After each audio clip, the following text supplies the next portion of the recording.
오늘 말씀 보겠습니다. 오늘 말씀은 사도행전 9장 3절에서 5절 말씀입니다. 사도행전 9장 3절에서 5절 말씀. 네, 우리 성경 있는 분들은 신약 성경 191페이지 부분에 있습니다. 사도행전 9장 3절에서 5절 말씀.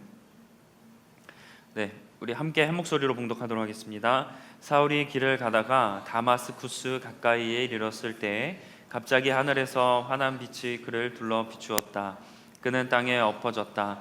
그리고 그는 사울아 사울아 내가 왜 나를 핍박하느냐 하는 음성을 들었다. 그가 주님 누구십니까 하고 물으니 나는 내가 핍박하는 예수다. 아멘. 어제 저도 체육대회 좀 이렇게 목소리를 조금 아끼려고 했었는데 열심히 참여하다 보니까 지금 목이 많이 좋지 않은 것 같습니다. 그래서 좀 혹시 목소리가 조금 평상시보다 좀 그렇고 또 하다가 제가 조금 이렇게 하면 이렇게 열심히 어제 응원하고 참여해서 그렇다는 거 좀 양해해 주시면 네 감사하겠습니다. 오늘은 이제 주제를 보면 알겠지만 이 가스라이팅과 가스라이팅이라는 이 제목을 가지고 말씀을 나누려고 합니다. 자, 가스라이팅이라고 하는 건 어떤 설득이나 세뇌 등을 통해서 다른 사람을 이렇게 지배하려고 하는 행동이 가스라이팅이라고 하죠. 근데 기독교를 이제 비판하는 사람들이 기독교에 대해서 뭐라고 하냐면 이제 기독교인들 교회에 다니는 사람들은 가스라이팅을 한다라고 많이들 하더라고요. 왜 그렇게 강압적으로 요구하고 이렇게 이기적이고 배타적인 모습을 보이느냐라면서 기독교의 사람들의 특징 중에 하나가 가스라이팅이다라는 말을 이렇게 많이 이야기합니다. 근데 또 한편으로 그 이야기를 들으면서 사실 그 밖에 사람들이 볼 때는 이게 가스라이팅처럼 보일 수 있겠지만 실제로 우리는 가스라이팅의 종교가 아니죠. 근데 사실 또 그러면서 이런 마음이 들었어요. 그들이 우리 보고 가스라이팅 한다고 하지만 또 그들이 세상 사람들과 우리를 향해서 오히려 본인의 생각들을 좀 가스라이팅을 하는 게 아닌가라는 생각이 들었습니다. 요즘은 좀 시대적으로 더 많이 기독교의 이미지가 안 좋은 걸 여러분이 공감하실 텐데 저는 그 중에 하나가 좀 그런 태도인 것 같아요. 우리가 어떤 의견을 얘기하고 믿는 사람들이 어떤 상황에 대해서 이렇게 복음을 풀이해서 이야기할 때 좀 비판합니다. 왜 그렇게 생각하냐고, 그게 다가 아니라고 막 기독교를 그렇게 비판하는데 또 반대로 믿지 않는 사람들이나 또는 기독교를 좀 심하게 책망하거나 비판하는 사람들을 보면 그들은 기독교에 대해서 비판하고 이렇게 판단하는 것에 대해서 아무렇지 않은 시대가 되었어요. 그러니까 기독교인들이 무슨 말을 하면 이게 안 좋다라고 인식을 하면서 동시에 다른 사람들이 기독교에 대해서 이야기하는 건 뭔가 내가 경험자이고 또 이게 당연하다는 듯한 그런 분위기 속에서 우리가 살고 있습니다. 예전에는 단순히 좀 기독교 이미지가 좋지 않은 정도였다고 한다면 이제는 발언조차 쉽게 하지 못하는 그런 좀 상황에 우리가 살고 있는 시대가 되었습니다. 참 이런 시대를 보면 더 안타깝고 슬픈 현실을 우리가 살아가고 있는 그런 요즘인데 하지만 기독교는 우리가 가스라이팅을 하는 그렇게 하는 게 아니라 하나님의 빛, 그러니까 가스라이팅이라고 하는 그 하나님의 빛 안에 머무는 종교가 바로 기독교예요. 그래서 우리가 하나님을 믿고 그 주님은 빛이다라고 하죠. 그 빛 안에서 우리가 살면서 구원을 받고 또 믿음을 가지고 이 세상을 살아가는 종교가 바로 기독교입니다. 자, 이 주님의 빛, 우리가 주님을 보통 빛이라고 표현을 하는데 이 단어가 매우 중요합니다.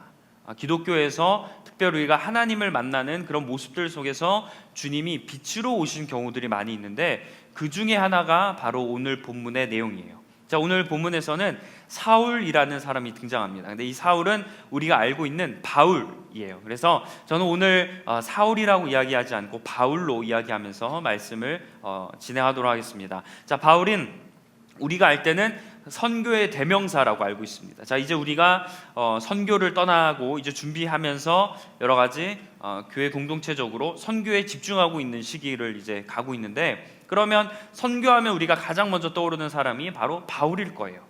그러나 이 바울이 처음부터 그러면 선교에 열정이 있었던 사람이냐? 그렇지 않아요. 바울은 그 누구보다 앞장서서 기독교를 비판했던 사람입니다. 자, 오늘 이 본문이 있기 전에 바로 앞 상황이 어떤 상황이었냐면 이 바울이 막 기독교인들을 막 체포하려고 하고 제자들을 막 비판하는 그런 모습이에요. 그래서 지금 바울이 다마스쿠스라는 곳으로, 다메섹이라고도 알고 있는 똑같은 지명이죠. 그 다마스쿠스로 가고 있는데 거기를 가는 이유가 선교하러 가는 이유가 아니에요. 거기 있는 그리스도인들 내가 모두 체포해서 예루살렘으로 끌고 오겠다, 이 마음을 가지고 지금 바울이 다마스쿠스로 가고 있는 겁니다. 자, 그런데 그런 가던 중에 빛을 만나요. 그래서 갑자기 하늘에서 빛이 쫙 바울에게 임합니다. 그래서 바울이 빛을 보고 너무나 이 강렬해서 쓰러집니다. 쓰러진 바울에게 어떤 음성이 들려요. 바울아, 바울아, 왜 나를 핍박하느냐라는 그런 음성을 바울이 듣습니다. 그래서 바울은 놀랐어요. 일단은 빛이 강렬하게 자기에게 쏘기도 하고, 그래서 자기가 지금 쓰러져 있는데 음성을 들으니까 바울이 좀 이상해하는 겁니다. 그러면서 누구냐고, 지금 나에게 이야기하시는 분이 누구입니까? 라고 질문을 하니까 그제서야 주님은 나는 너가 핍박하는 예수다라고 말씀해 주십니다. 자, 여기서 우리가 알 수 있는 건 주님을 그 누구보다 앞장서서 핍박했던 바울에게 지금 주님이 찾아오셨어요. 그리고 그의 삶은 완전히 변화됩니다. 자, 오늘 이 주님을 만난 사건 이후에 이 아나니아를 통해서 어쨌든 바울이 눈을 뜨게 되고 다시 이렇게 회복을 하는 시간을 가져요. 그리고 나서 사실 이 다마스쿠스에는 믿는 사람을 체포하기 위해서 왔는데 바울이 체포하는 게 아니라 오히려 복음을 전하기 시작합니다. 주님을 전하기 시작해요. 자, 그랬더니 사람들이 놀라기 시작하는 그런 모습을 보여주는 게 오늘 본문에 전개되는 그런 흐름입니다. 자, 근데 바울은 우리가 생각해보면 이번 사건을 통해서 주님을 처음 알게 된 게 아니에요. 예를 들어서 주님을 믿지 않다가 오늘 사건을 통해서 주님을 믿었던 게 아니죠. 또는 우상을 믿고 있다가, 말도 안 되는 어떤 우상을 믿고 있다가 그제서야 오늘 사건 때문에 하나님을 알게 된 것도 아닙니다. 바울은 주님을 알고 있었어요. 주님을 알고 있었으나 주님을 배척했던 겁니다. 왜냐하면 이 바울이 지금까지 자기 나름대로 어떠한 신앙을 가지고 살았어요. 바울은 우리가 알듯이 유대인입니다. 유대인이자 바리새인이었어요. 근데 바울은 태어난 지 8일 만에 할례를 받은 그냥 빼박 유대인이고, 그리고 당시에 엄청 유능한 가말리엘이라고 하는 스승에게 학문을 배우는 똑똑한 인재였습니다. 그리고 모세 율법에 투철한 사람이에요. 율법적인 사람입니다. 말씀을 나름대로 그 율법에 있는 걸 지켰던 사람이에요. 그래서 이런, 어떻게 보면 본인 나름대로 이게 자기의 가치관이고 신념이었던 겁니다. 근데 이 바울은 이 유대교 신앙을 통해서 어떻게 했어요? 주님을 배척한 거예요. 유대인들은 주님이 메시아, 그러니까 그 오실 분이라는 것을 믿지 않는 사람이에요. 주님의 존재는 알아요. 그러니까 언젠가 오실 건데 지금 그 예수님으로 오신, 우리가 믿고 있는 그 분이 메시아가 아니란, 그리스도가 아니라고 믿는 사람들이 유대인입니다. 근데 바울이 그 중에 한 명이었던 거예요. 그러니까 지금 예수라는 사람이 이렇게 사역하고 그의 제자들이 막 지금 복음을 전하는 그 모습을 보고 저 사람은 가짜라고 그렇게 믿고 살았던 사람이 바울입니다. 자, 여기서 보면 알 수 있듯이 바울은 잘못된 신념을 가지고 살고 있었다. 그러니까 바울은 유대교 신앙을 통해서 주님은 가짜다라는 그런 가스라이팅을 당하며 살아왔던 것이고, 반대로 바울 역시 복음은 잘못된 거고 이건 있을 수 없는 허구다라고 그렇게 가스라이팅을 하며 살아왔던 사람이 바로 바울이에요. 자, 그러나 바울이 주님의 빛, 하나님의 빛을 경험하고 나서는 이 사람이 완전히 변화된 삶을 보여줍니다. 이제 참된 믿음을 갖게 되고 올바른 방향을 가지고 살게 돼요. 그래서 여기서 알 수 있는 건 주님을 믿기 전까지, 하나님의 빛이 임하기 전까지 바울이 신앙이라는 것 자체가 없었나? 그게 아니라는 거예요. 신앙이 있었어요. 하지만 그게 올바른 신앙이 아니었다는 겁니다. 자, 사도 바울이 이 부분에 대해 나중에 직접 자기가 이렇게 고백을 하는데요. 그게 이 빌립보서 말씀이 있습니다. 우리 화면을 좀 잘 보셨으면 좋겠어요. 말씀이 조금 긴데 바울이 내가 이렇게 변화되었다라고 하는 이후에, 빌립보서는 지금 나중에 옥중서신이죠. 감옥에 갔을 때 바울이 이렇게 고백해요. 한 5절부터 보겠습니다. 나는 태어난 지 8일 만에 할례를 받았고 베냐민 지파에 속한 순수한 이스라엘 사람이며 히브리인 중에 히브리인이고 율법을 철저히 지키는 바리새파 사람이었다.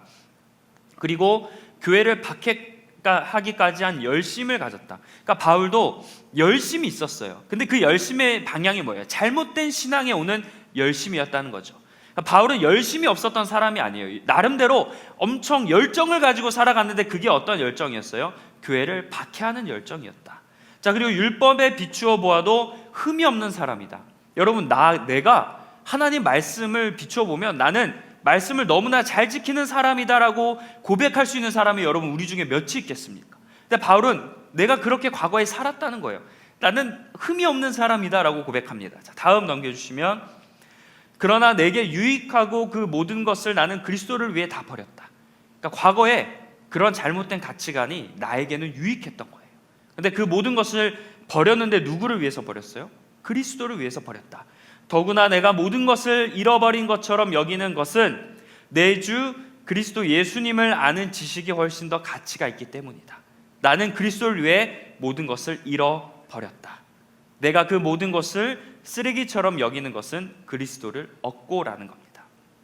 바울이 내가 예전에는 나를 대변해 주던 그런 가치관과 신앙을 다 버렸어요. 왜? 예수님을 아는 지식이 더 가치가 있기 때문입니다. 여기서 바울이 놀라운 고백을 하는 거예요, 여러분. 그러니까 바울의 한마디로 이런 거예요. 내가 한국에서도 최고의 대학을 나오고 유학까지 하면서 엄청 엘리트였는데 내가 하나님을 위해서 그 모든 학벌이나 이런 걸 다 버리는 거예요. 그러니까 예를 들어서 내가 이 학벌에 또 하나님을 믿어서 이 학벌을 이용해 가지고 주님을 전하는 사람이 되었다는 게 아닙니다. 이전에 그리스도를 위해서 내가 했던 것들은 그냥 다 버리는 거예요. 거기에 무언가를 더해서 하나님의 역사를 이루어가는 게 아니라 하나님 말씀에 비추어 보니, 내가 주님의 빛 안에 거하다 보니 과거의 것은 다 쓰레기처럼 여겨지더라 라는 게 바울의 고백인 거예요. 바울은 내가 주님을 만나기 전까지 스스로 고백하지 않습니다. 나는 흠없는 사람이었다고. 나처럼 완벽한 사람, 능력 있는 사람 없을 것이다. 나는 그러한 사람 중에 하나였다. 근데 나는 쓰레기처럼 그것을 다 여겼다. 왜냐하면 주님을 더 높게 여기는, 하나님을 만나게 되니 하나님을 알게 되는, 그 주님을 믿게 되는 그 고상한 지식이 더 값진 것임을 바울이 깨달았기 때문이에요. 자, 이 부분이 오늘 하나님께서 우리에게 주시는 메시지입니다. 그러니까 주님의 빛, 하나님의 빛, 이 가스라이팅이라고 하는 이 하나님의 빛을 경험한 사람들은 어떻게 되냐면 변화된 삶을 살아가게 되는 거예요. 근데 여기서 변화라는 것은 여러분 가벼운 변화가 아닙니다. 단지 주님을 알게 되고 주님을 더 깊이 만나게 되는 차원이 오늘 바울이 경험한 차원이 아니에요. 자, 바울은 그동안 내가 옳다고 믿었던 것들이 복음 앞에 비춰져 보니까 잘못됐다는 것을 발견하게 된 겁니다. 그동안 내가 진리라고 믿어왔던 것들을 하나님 앞에 비추어 보니 너무나 이게 잘못된 것임을 깨달았던 거예요. 나는 맞고 내 가치관이 옳다고 여기고 내가 이것으로 그래서 사람을 판단하고 세상을 판단했던 그 기준이 가치가 없다는 것을 바울이 깨닫기 시작한 겁니다. 바울이 그 전에 형편없는 사람이었습니까? 엄청난 지식이 있었고 유대인으로 봤을 때도 최고의 그 유대인의 사람이었어요. 그런 바울이 자기의 가진 것들이 다 별 볼 일 없다라고 주님께 고백하는 놀라운 역사가 일어나는 거예요. 자, 이제 바울은 복음을 다르게 바라봅니다. 예전에는 주님을 믿는 사람들이 세상을 향해 안 좋은 소리를 하고 또 주님이 이 세상을 현혹시킨다라고 믿어왔지만 이제 자기가 하나님을 믿어보니까 주님과 교인들이 세상을 어지럽게 하는 게 아니라 바로 내가 세상을 어지럽게 했구나라는 것을 바울이 깨닫는 거예요. 그전에는 나는 잘났다고 생각했어요. 내가 맞아. 이렇게 생각했던 바울이 내가 틀렸습니다라고 고백했다는 것. 여러분, 이게 바로 바울이 겪은 변화예요. 그냥 내가 잘못했던 것을 그냥 이제는 앞으로 잘못하지 않고 살아간다는 간단한 차원의 변화가 아니라는 거죠. 그래서 주님의 빛을 경험하고 어떻게 됐어요? 주님을 따르며 살게 됩니다. 심지어 목숨까지 바치면서 내가 주님의 복음을 전하며 살겠다라는 결단을 하게 돼요. 바울은 이렇게 완전한 삶의 변화, 그냥 내가 주님을 알게 돼서 일상에서 단지 내가 지금 이곳에서 어떻게 살아갈까의 차원으로 접근한 게 아니라 자신의 모든 것을 내버리고 다시 자신의 삶을 새롭게 하나님 앞에 디자인하게 되는 삶을 살아간 게 바울이었던 거예요. 주님은 우리에게도 이렇게 빛으로 찾아오시는 줄 믿습니다. 여러분, 주님을 지금 믿고 이렇게 예배하는 것은 여러분이 주님의 빛을 알고 있기 때문이에요. 그래서 이렇게 나와서 예배할 수 있는 거고, 이 시간을 주님께 드릴 수 있는 겁니다. 바울처럼 빛으로 이렇게 오진 않았어도 사람마다 주님을 만나는 경험들이 다 다르지 않겠습니까? 어떠한 사람은 말씀을 읽는 가운데 주님을 만나고, 어떠한 분들은 수련회 가운데 주님을 만나고, 어떠한 경우는 예배를 통해 주님을 만나고, 어떠한 경우는 삶을 살아가면서 거기서 주님을 만나는 경험이 있어요. 그러나 그 주님이 찾아오는 것을 주님의 빛, 주님의 조명이라고, 어쨌든 그게 여러분 삶에 다 찾아오셨어요. 그래서 저는 주님이 이렇게 이 자리에 나와서 여러분을 인도하신 거고, 여러분이 그 자리에 순전히 이렇게 순종하며 나와왔을 거라 저는 확신합니다. 그러면 내가 주님의 빛을 알아요. 주님을 알아요. 그러면 자, 여러분에게 한번 물어볼게요. 여러분도 바울과 같이 삶의 완전한 방식이, 또는 여러분의 가치관이, 여러분이 그동안 맞다고 생각하던 신념이 주님을 만나고 나서 얼마나 변화되셨습니까? 내가 옳다고 여겼고 내가 이것을 가지고 가겠다고 여겼던 것들이 주님을 바라보면서 그것을 주님 앞에서 얼마나 변화되고 주님 것으로 얼마나 그것이 수정이 되고 변화가 되고 하나님의 인도하심을 받느냐, 이 부분에 대해서 우리가 오늘 함께 말씀을 나눴으면 좋겠어요. 그 전에 내가 주님께서 나를 비춰주시기 전까지는 내가 어떤 존재인지 몰라요. 사울도 마찬가지예요. 바울은 자기가 잘났다고 생각했어요. 그리고 기독교인들 핍박하는 게 내가 맞는 일을 하는 거라고 생각했어요. 왜? 그게 나의 신앙이고 나의 신념이니까. 근데 주님이 찾아오시고 주님의 빛이 자기에게 비추자 그제서야 내가 얼마나 더러웠던 인간임을 바울이 바라보게 된 겁니다. 내가 잘못되었구나, 내가 거룩하지 않았구나, 내가 잘못된 열심을 가지고 살았구나라는 것을 바울이 깨달았던 거예요. 주님의 빛이 비추면 우리가 알 수밖에 없어요.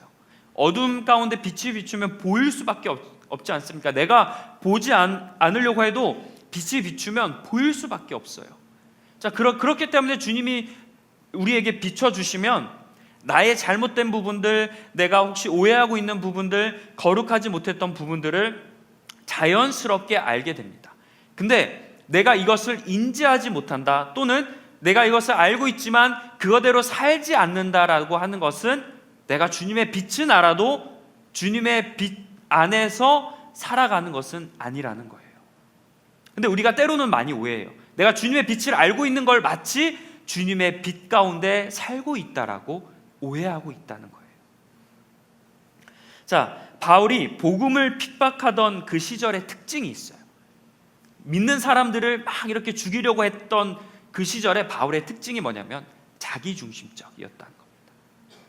그래서 주님의 빛 안에 거하기 전에 바울은 철저히 나 중심의 신앙생활을 했어요. 내가 옳다고 여기니까 죽였어요.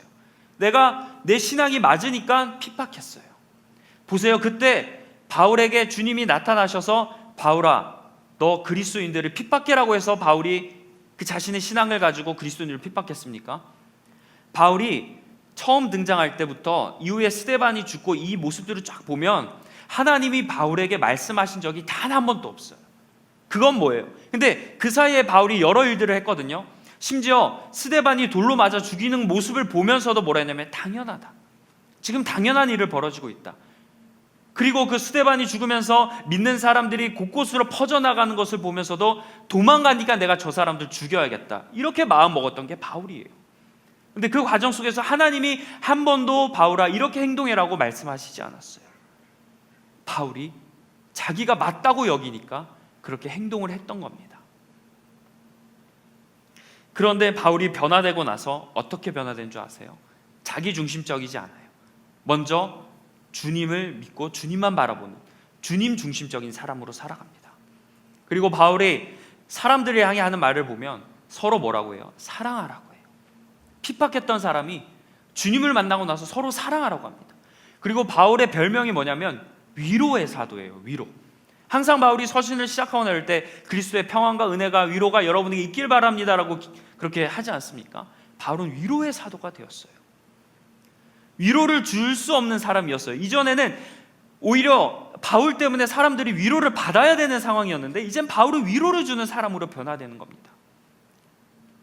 이렇게 완전히 존재론적으로 그 사람이 변화된 걸 바울을 통해서 우리가 알 수 있습니다. 주님의 빛이 오면 사람이 이렇게 변화되는구나. 그리고 수없이 바울은 성도들에게 이렇게 권면해요. 서로 사랑하고 하나가 되라고. 서신들을 쭉 보면 사랑하고 하나가 되라는 말을 바울이 수없이 얘기합니다. 그건 뭐예요? 교회 안에서 사랑하지 않고 하나 되지 못한 모습을 보이며 살아갔다는 겁니다. 바울이 그걸 보고 마음 아파해서 이제는 하나가 되고, 자신도 화가 나고 죽을 위기에 처해지고 나를 위해 비방하는 손가락 하는 그 사람들 향해 바울이 어떻게 해요? 용서해주고 인내하고 도망가는 삶을 살아가요. 옛날 같았으면 바울도 화가 나서 같이 죽이고 돌을 던져 죽일 수 있는 그런 성격의 바울이었지만 하나님을 만나고 나서 그의 인생이 완전히 변화되었습니다. 우리가 주님을 만나고 나서 하나님을 믿고 나서 삶이 변화된다라고 했을 때 너무 가볍게 변화되는 모습으로 생각하지만, 여러분, 하나님을 만나고, 그러니까 주님의 빛을 만나고 나서 변화된 사람은 자기 중심적인 모습에서 하나님 중심의 모습으로 바뀌어요. 그러면 내가 하나님을 만나고 나서 정말 말씀대로 잘 살아가고 있나라는 것을 확인하는 방법이 어떤 방법인 줄 아세요? 어떤 결정을 하고 어떤 말을 하고 어떤 행동을 하고 내가 무언가를 했을 때 그 결정의 기준이 나인가 하나님인가? 내가 나를 위해서 생각하고 결정하는가 하나님을 위해서 생각하고 결정하는가? 내가 어떠한 마음으로 그렇게 하는 것을 보면 내가 지금 빛 안에 거하는지 안 거하는지를 알 수가 있는 겁니다. 자, 우리가 주님의 빛을 알면 내가 하나님 말씀처럼 살겠습니까? 고백하지 않아요? 근데 막상 우리의 삶 가운데 보면 하나님 말씀대로 살지 못할 때가 있어요. 그러니까 제가 주님을 알지만, 주님의 빛을 알지만 주님의 빛으로 살아가는 것은 별개의 문제라고 제가 지금 여러분에게 권면하고 있는 겁니다. 그래서 삶의 기준과 나의 행동의 근거와 어떻게 보면 내가 대화하는 주체의 모든 것들이 하나님이 되어야 되고, 다른 사람을 위해 하는 무언가가 되어야 내가 하나님의 빛 안에 거하고 주님의 빛을 경험한 사람이라고 고백할 수가 있어요. 여러분, 우리는 주님을 알아도 나 중심으로 살아갈 때가 너무나 많이 있습니다. 나의 지식과 나의 생각으로 판단을 하기도 하고요, 또는 어떤 어려움이 있었을 때 좀 그게 또 기준의 판단이 내가 될 때가 많이 있어요. 말씀이 아니라 하나님. 그래서 내 기분이 이러니까, 또는 내 마음이 이러니까 내가 이렇게 했으면 좋겠다라고 하나님께 기도를 해요. 그러니까 하나님의 기도를 하는 것도 그의 나라와 그 의를 구하라 라는 게 아니라 내 의와 내 뜻을 위해 기도할 수 있다는 겁니다. 주님을 알아도 우리가 이렇게 살아가고 있다는 거예요. 자, 우리가 바울 서신을 여러분 쭉 읽다 보면 한 가지 느껴지는 게 뭐냐면, 바울은 철저하게 믿는 자들의 삶에 관심이 있었다는 거예요. 지금 제가 이제 바울 서신을 쭉 묵상하고 있고 이제 히브리서로 넘어가는데, 제가 바울 서신을 매번 읽을 때마다 새로운 이런 은혜를 받아요. 근데 지금 요즘에 바울 서신을 보면서 느꼈던 게, 바울이 진짜 그리스도인들의 삶에 관심이 너무나 많았다는 거예요. 근데 우리는 그러니까 바울은 주님을 만났으면 여러분 삶에서 이렇게 살아가십시오라고 이야기하거든요. 근데 우리는 주님을 만났으면 내가 주님을 알아가기 위해서 우리가 하는 것 중에 하나가 지식을 쌓으려고 해요. 그러니까 주님을 만났다고 해서 내가 성경을 더 알고 싶어하고, 주님을 만났으니까 내가 제자 훈련 더 하고 싶어하고, 주님을 만났으니까 내가 어떠한 찬양을 더 하고 싶어하고, 그러니까 나의 지식과 어떤 나의 경험을 쌓아 올리는 것에 집중을 하는데, 사실은 내가 주님을 만났으면 삶으로 살아내어야 하는 거예요. 삶으로 살아가고 있는 거. 그게 내가 주님의 빛 가운데 거하는지 안 거하는지를 알 수 있는 척도라는 겁니다. 근데 우리는 삶에 관심이 없을 때가 많이 있어요. 자, 이걸 경험한 바울이 에베소서에서 이렇게 권면합니다. 자, 에베소서 5장 8절에서 9절 말씀 한번 보겠습니다. 자, 이 말씀을 보면, 여러분이 전에는 어두움 속에 살았으나 이제는 주님을 믿고 빛 가운데 살고 있으니 빛의 자녀답게 살아야 합니다. 지금 바울이 빛을 자꾸 얘기해요. 왜냐하면 자기가 빛으로 오신 주님을 만났기 때문에 내가 지금 하나님 안에 사는 것을 빛 가운데 사는 거라고 지금 바울이 표현을 하는 겁니다. 근데 우리 역시 빛 가운데 살고 있으니 빛의 자녀답게 살아야 된다고. 살아야 한다. 자, 9절. 빛의 생활은, 그러니까 빛의 자녀로서 빛의 생활을 하는 사람은 어떻게 살아가냐면 선하고 의롭고 진실하게 살아간다라고 바울이 이야기하고 있습니다. 자, 바울은 기독교인들이 과거에는 어둠 속에 살고 있었지만, 그러니까 어둠 속이라는 것은 내가 원하는 대로 살고 하나님을 알지 못했을 때, 그러니까 나의 자아와 내 의로 살았을 때, 세상의 방법대로 살았을 때를 어둠 속에 살았다는 거예요. 근데 내가 이제 주님을 알고 있으니까 우리는 빛 가운데 산다는 겁니다. 그러니까 이제 어둠 속에 있다가 주님을 믿으면 다른 방식으로 살아가야 된다는 거예요.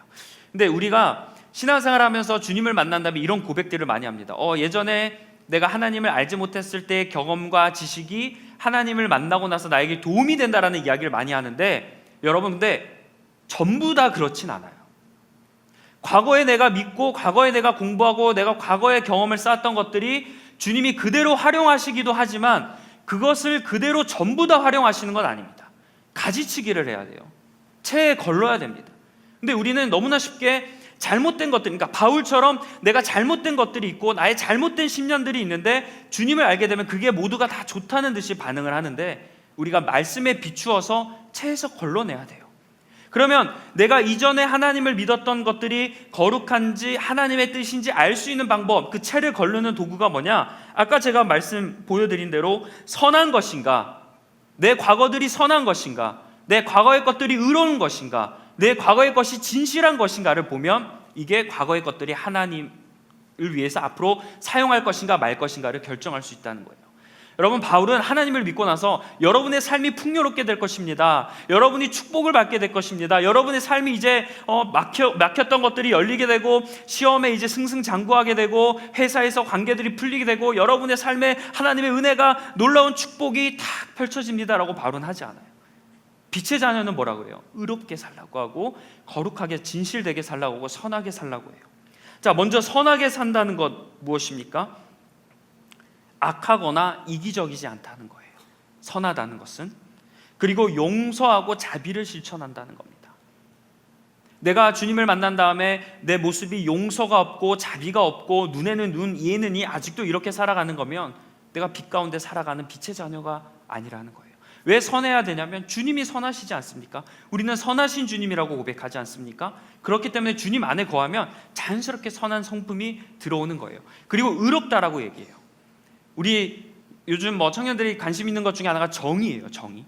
그러면 우리가 세상이 정의롭게 돼야 된다고 했을 땐 법으로 잘 하기 위해서 우리가 정의를 만들고, 법을 그래서 만들고 정치를 하는 거 아닙니까? 자, 그럼 마찬가지로 예수님이 말씀하시는 정의가 뭐냐면, 의로운 게 뭐냐면 하나님 말씀대로 사는 거예요. 하나님 말씀을 가지고 내가 내 방식대로 해석하고 그 모습으로 살아가는 게 아니라 그냥 하나님 말씀이 기준이 돼서 하나님 말씀에 맞는가 아닌가, 그게 의롭게 살아가는 겁니다. 근데 우리도 그러니까 고민해봐야 되는 거예요. 내 과거의 모습들이 이게 하나님 보시기에 의로운 것인가, 말씀에 비추어 봤을 땐 좋은 것인가, 이것을 계속 점검해야 된다는 것이고, 그리고 마지막으로 진실된 것, 거짓과 가식이 없어야 된다는 거예요. 자, 이렇게 우리가 살아간다면 내가 빛 가운데 살고 있는 빛의 자녀라는 겁니다. 그러니까 예전에 바울로 따지면 하나님, 주님을 믿기 전에 자신의 잘못된 신념이 있으면 그게 거룩한지 의로운지 선한지를 살펴봐야 돼요. 그래서 여러분도 지금 주님을 만나고 이제 하나님을 경험하며 살아가시는데, 나의 과거의 경험들 중에, 그리고 지금 내가 가지고 있는 것 중에 선하고 의롭고 진실한 것이 아니라면 여러분, 바울처럼 반드시 그것들을 버리시길 간절히 축원합니다. 왜 버려야 되냐면 그것이 언젠가 다시금 여러분의 발목을 붙잡을 때가 있어요. 그리고 그것이 다시금 여러분들로 과거의 모습, 어두움의 모습으로 돌아가는 그런 유혹이 될 수 있기 때문에 말씀에 비춰서 그것을 과감하게 버리시길 바랍니다. 내가 그것을 지금 붙잡고 살고 있는데 그게 잘못인 건데 하나님의 축복이라고 착각해서도 안 돼요. 그래서 바울은 철저하게 내가 모든 것을 뭐라고 해요? 쓰레기, 고귀한 것들을 예전에는 고귀했다 생각했지만 복음에 비추어 봤을 땐 쓰레기다. 그래서 버려야 되는 거예요. 아깝다 생각하지 마세요. 미련을 갖지 마세요. 그럼 어떻게 되죠? 롯의 아내처럼 소금 기둥이 되는 삶을 살아갈 수 있어요. 주님은 또한 빛의 자녀에게 이러한 은혜를 주십니다. 요한일서 1장 7절 말씀이에요. 자, 이 말씀을 보면 그러나 하나님께서 빛 가운데 계신 것과 우리가 빛 가운데 살아가면 우리는 서로 사귐을 가지게 되고 하나님의 아들 예수의 피가 우리를 모든 죄에서 깨끗하게 해주십니다. 자, 이 요한일서는 사도 요한이 쓴 서신이에요. 자, 이 사도 요한도 보니까 하나님께서 빛 가운데 계신 것 같이 주님을 믿는 사람도 어디 가운데 거한다고 해요? 빛 가운데 거한다고 해요. 그러니까 아까 제가 설명한 제목을 적은 가스라이팅 안에 거하는 건데, 자, 그러면 그 주님의 빛 가운데 살아가는 사람이 뭐냐 보면 서로 사귐을 가지게 되고 모든 죄에서 깨끗하게 해주신다라고 해요. 자, 우리가 빛 가운데 살아가면 사도 요한이 뭐라고 하냐면 사귐을 갖는데요. 그리고 죄의 깨끗함을 얻는데요. 자, 근데 여기서 전제 조건이 있죠. 빛 가운데서 살아가면. 사도 바울도 마찬가지고 이 사도 요한도 마찬가지고 빛 가운데서 머물러 있는 게 아니라 빛 가운데서 살아가는 이 삶에 관심을 가지고 있었어요. 그러니까 빛 가운데 살아가면 어떻게 된다는 거예요? 사귐이 있고 그 다음에 자기의 죄가 깨끗하게 되어진다는 거예요. 근데 저는 특별히 여기서 서로 사귐이라는 것에 좀 집중하고 싶어요. 빛의 자녀가 되면 서로 좋은 만남과 교제가 이루어진다는 겁니다. 제가 왜 이것을 조금 집중하고 싶냐고 말씀드리면, 우리가 하나님을 만나고 빛의 안에 거했을 때 그 중에 잘 되는 것 중에 하나는 지금 방금 말씀했던 것처럼 회개는 잘해요. 내가 빛 가운데 살아가죠. 그러면 하나님께 가까이 가면 내 죄가 회개받고 깨끗하게 된다는 것은 내가 잘 알아요. 근데 지금 서로 사귐이라는 것은 우리가 망각하며 살아갈 때가 많이 있어요.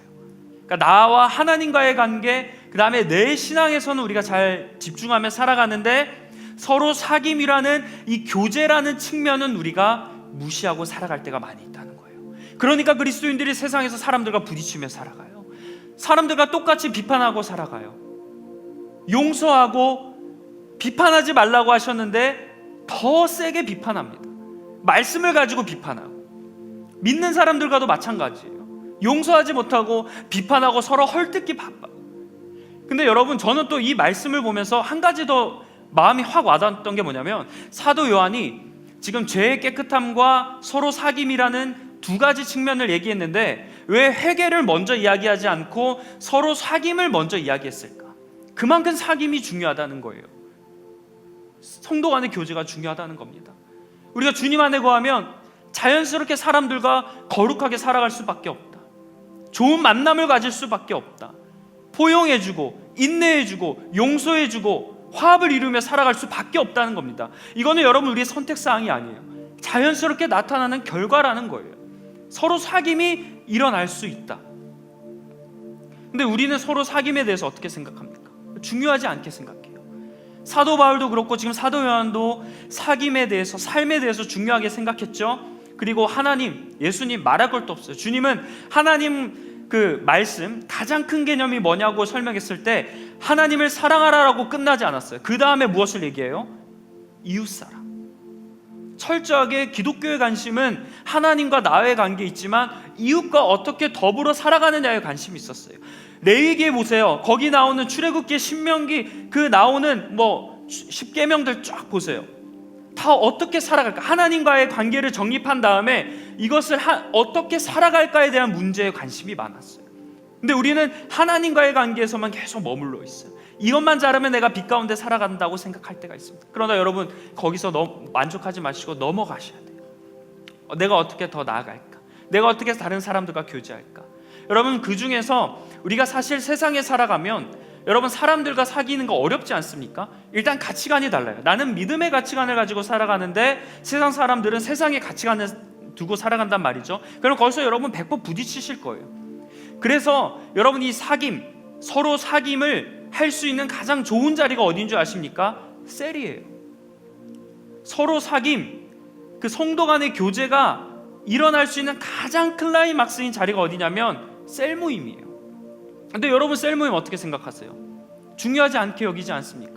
셀 모임을 하지도 않으려고 하실 거예요. 근데 셀 모임이 중요해요. 왜? 서로 사귐의 가장 근본적인 그것을 할 수 있는 자리가 셀 모임이기 때문이에요. 셀에서 서로 사귐이 되어야 됩니다. 같은 그런 가치관, 믿음을 가지고 살아가는 사람들이 서로 하나가 되지 못하는데 어떻게 다른 가치관을 가지고 사는 사람들과 우리가 하나가 될 수 있겠어요? 여러분, 거기선 그냥 단순히 나누고 단순히 그냥 내 것을 오픈하는 게 전부가 아닙니다. 셀 모임에서는 하나가 되려고 노력해야 돼요. 다른 사람들 것도 들어보려고 하고 나도 오픈할 수 있어야 되고, 그런 셀 모임이 되어야 됩니다. 근데 셀 모임을 내가 가볍게 생각한다? 그러면 내가 빛 가운데 살아가는 게 아니에요. 아무리 죄의 깨끗함, 회개함만 집중하고 살아가더라도 그 서로 사귐이라는 제일 중요한 앞에 있었던 게 되지 않으면 뒤에 것들 해봤자 뭐예요? 앞에서 막히는 인생 되는 거 아닙니까? 그리고 또 사역이라는 것도 그래요. 사역도 서로 사귐의 좋은 방법 중에 하나예요. 사역은 그냥 기능적인 것만 하는 것 같고 셀 모임과 다른 성격일 것 같지만, 여러분, 사역의 자리에서도 자칫하다가 위험할 수 있는 게 뭐냐면, 사역의 자리에서는 사역마다 끝나는 거예요. 거기서도 여러분 만남의 교제가 있어야 됩니다. 근데 그 만남의 교제는 뭐예요? 아까 제가 말씀드렸죠. 자기중심적이면 안 된다. 모든 문제는, 죄송하지만 밖에서도 그렇고 교회 안에서도 모든 문제는 다 자기중심적에서 발견이 되는 거예요. 바울은 밖으로 보라고, 이 에너지를 좀 밖으로 내보내라고, 이제 다른 사람 좀 바라보고 다른 사람 포용하고 서로 사랑하라고. 그 무슨 어린이 찬양 중에 너와 나의 모습이 예수님 닮아라는 거 있죠. 너와 내가 예수님을 닮아야 되는데 너가 예수님 닮아라고 우리는 말하고 다니는 거 아닙니까? 나는 변화되지 않아요. 나는 그대로예요. 그런데 다른 사람들이 변화됐으면 좋겠어. 너가 변화됐으면 좋겠어. 너가 대표다니까, 너가 사역자니까, 너가 셀리더니까 너가 변화됐으면 좋겠어. 주님은 그렇게 직분에 따라 나누라고 얘기하지 않아요. 서로 사귀라고. 서로 사귀. 내어주는 것도 필요하고 희생하는 것도 필요합니다. 그리고 그 사귐에 있어서도 오늘 바울이 경험했던 이전의 가치관들 버려야 될 거 있으면 빨리 버리세요. 혹시 예전의 관계에 어려움이 있는데 오늘날에도 똑같은 레파토리로 어려움이 있으면 여러분 서로 사귐에 오늘 집중하시기 바랍니다. 여러분, 하나님, 우리가 지금 여기서 천국의 공동체, 이곳이 작은 천국이라고 우리가 얘기하며 살아가는데, 여기 안에서도 하나가 되지 못하면 우리가 어떻게 더 큰 사람들과, 세상 사람들과 하나가 될 수 있겠어요? 여러분, 우리는 바울과 주님이 하나님과의 관계에서만 끝난 게 아니라 사람들과의 관계에 집중하라고 이야기했듯이, 우리 민네 리버스 청년부도 사람과의 관계에 힘쓰게 간절히 소망합니다. 서로 사귐의 자리를 회복하시고 그 자리 안에서 빛의 자녀라는 사람들이 모였는데 그 모임이 어둡지 않았으면 좋겠어요. 셀 모임과 사역과 교회 공동체의 모임이 세상 모임과 다른 이유, 어둠의 모임이 아니라 빛의 모임입니다. 거기에 있어요. 여러분이 만났을 때, 두세 명이 모였을 때 그 모임이 빛의 모임이 되게 간절히 축원합니다. 희생하시고 용납하시고 이해하시길 바라요. 오늘 하나님이 그래서 이 타이밍에 우리에게 이 말씀을 주신 줄 믿습니다. 회복하실 분들 있으면 회복하시고 결단하실 분들 있으면 다시 결단하시기 바라요. 이제 말씀을 마칩니다. 우리는 오늘날 복음을 어리석다고 여기고 주님에 대해서 비판하고 교회를 어떻게 보면 또 가스라이팅하는 집단이라고 여기는 시대와 우리가 살아가고 있어요. 이 시대 속에서 여러 복음을 전하는 방법들이 많이 있겠지만, 저는 그 중에서 요즘 시대에서 가장 중요한 전도 방법 중에 하나가 관계 전도라고 생각해요. 근데 우리가 관계 전도를 해야 되는데요, 그렇게 관계 전도할 대상들은 이미 기독교에 대해서 너무나 안 좋은 모습들을 보고 있어요. 그럼 우리가 어떻게 해야 되겠습니까? 우리의 삶으로 나타내 줘야죠. 다른 삶을 보여주시길 바라요. 지금까지 기독교가 그런 모습으로 살아왔다면 우리가 살아갈 시대의 과제는 뭐냐면 삶으로 살아내는 것일 줄 믿습니다. 그래서 우리 시대에는, 요즘 우리 청년들 세대에는 저는 바울 서신이 진짜 중요하다 생각해요. 왜냐하면 믿음 모르는 사람 없거든요. 우리들에게 부족한 건 삶을 어떻게 살아내느냐가 부족하기 때문이에요. 사도 바울이 오늘 이야기했던 그런 놀라운 변화, 그런 변화가 우리의 삶에도 있길 간절히 축원합니다. 기도하겠습니다. 하나님, 오늘은 우리가 바울을 통해서 주님을 만나고 주님 빛 안에 거하는 사람은 어떠한 삶을 살아가게 되는가에 대해서 배웠습니다. 우리가 주님을 만나고 주님을 경험한다 하지만 여전히 우리는 내가 기준이 되어가서 살아가고, 그리고 하나님과의 관계만 생각하고 더불어 이웃과 살아가는 방법에 대해서는 고민하지 않을 때가 너무나 많이 있습니다. 여전히 주님을 믿어도 나만 옳고 내가 맞고 내가 그동안 그렇게 살아왔으니 내 방법대로 해야 된다는 마음이 있습니다. 그러나 바울은 그 모든 것을 쓰레기같이 여겼댔습니다. 하나님, 오늘 이 시간 선하지 못하고 의롭지 못하고 진실되지 않는 것들이 있다면 그 모든 것 하나님, 우리가 배설물처럼 여기는 역사가 일어나게 하여 주시옵소서. 아깝게 여기지 아니하고 그동안 내가 쌓아 올린 신앙의 탑이 있다 할지라도 그 탑이 중간중간에 구멍이 뚫리고 건강하지 못한 재료들로 그 탑이 쌓아져 있다면 언제가 휘청거리는 위기 속에 그 탑을 계속 쌓아가는 것이 아니라 과감하게 그 탑을 무너뜨리는 놀라운 역사가 오늘 이 시간 일어나게 하여 주셨어. 천천히 느릴지라도 처음부터 시작할지라도 건강한 것으로 다시 쌓아 올릴 수 있는 오늘 이 시간 이버스 청년부 되게 하여 주시옵소서. 모든 말씀 우리 주 예수 그리스도의 이름으로 기도합니다.